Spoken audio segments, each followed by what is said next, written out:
Well, hello! Welcome back to my channel. Jashawn here to talk about some friggin' library books. I have not done a library haul in a hot ass minute, mostly because I have not been utilizing my library as much this year because I've been trying to read books from my owned TBR, and I've done an okay job with that here and there. I have still utilized the library, but usually it's only been like one book a month, so I just haven't done like library hauls because it's been like, hey, here's one fucking book I got from the library. So anyway, right now though, I actually have quite a few, and I felt like doing a library haul because it's been so long and I love library hauls. So the first one I have actually read already, and that is Queen of Blood by Sarah Beth Durst, the first book in the, Queens of Ren Thea trilogy. And I buddy read this with Ingrid Inspired, quite liked it. I talked about it already. I did a separate review, didn't I? Did I do a separate review for this? No, I just talked about it in a wrap-up. I'm drunk, right? God, I don't know. And then I picked up The Gilded Wolves by Roshna Chokshi, and I DNF'd it around 50 pages. Just wasn't really feeling it. I wasn't hating it, but I did not care about anything or anyone. And then a book that I'm currently reading is the second book in the Queens of Ren Thea, The Reluctant Queen, also by Sarah Beth Durst. Duh. I am a little over halfway through, and this one picks up right after, well, a few months after the end of the last book, the first book, and the stakes are still really, really high. We get introduced to some new characters whom I'm loving, and the world building continues to be amazing and fun. And yeah, the stakes are a lot. I mean, in the first book, the stakes are really high too. It's YA, I'm pretty sure. I mean, they're like 18. And there's not like really descriptive gore necessarily, but there are some pretty severe deaths that happen. Like the spirits in this world like rip people apart, quite literally. It's not described in great, disgusting detail or anything, but it is there. And there is a little bit of, blood mentioned and limbs being strewn about mentioned. And then I picked up Tithe, except the only way to get it was in this giant bind-up with Tithe, Valiant, and Ironside all together. So Tithe is 261 pages, and I had Tithe on my, why am I saying Tithe so many fucking times? It's a weird word. It's on one of my Goodreads lists, and it was selected by the random tool, so hopefully I like it. I don't think have I ever read a Holly Black book? I don't think that I have. Have I? I don't think I have. I'm just gonna keep going back and forth, so I should stop. Then from my nonfiction TBR Goodreads list, Empty Mansions was selected. Oh my God, I almost just knocked myself right in the eye. Empty Mansions by Bill Dedman and Paul Clark Newell Jr. This one and another one ended up being on my seasonal TBR for off of the nonfiction list. And it's The Mysterious Life of Huguette Clark and the Spending of a Great American Fortune. And every time I see the name, it looks like Huguette, but she's French.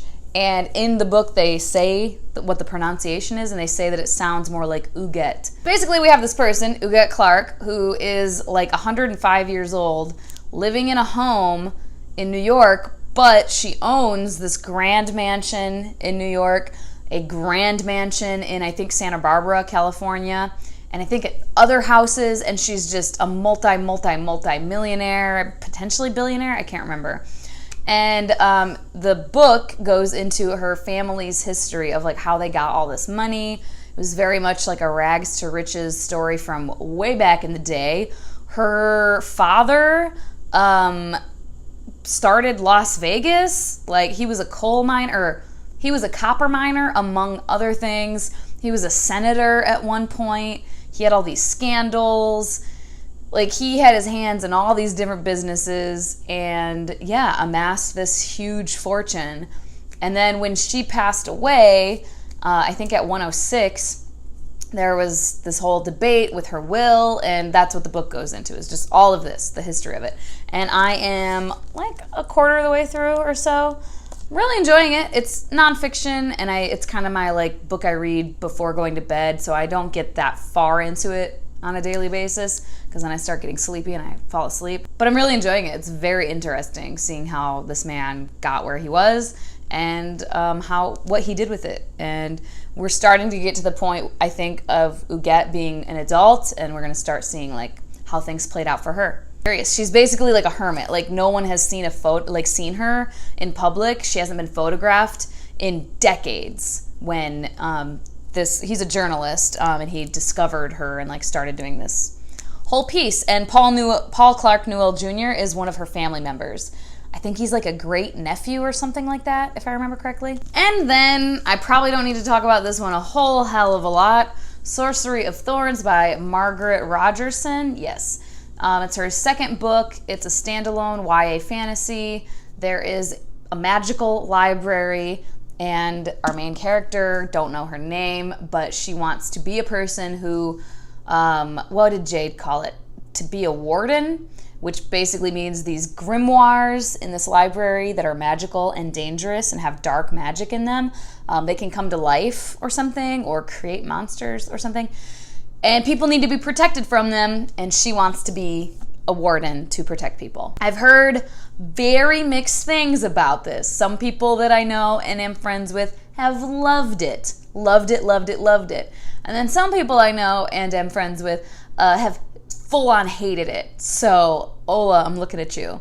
She did not like it at all. She was ranting about it. But then a lot of people I know have really loved it. So it seems to be a pretty polarizing one. And I didn't read Enchantment of Ravens because I just heard what I heard about it. I just had no interest whatsoever. So we'll see how I feel. This one is coming across the seas with me, even though it's a library book.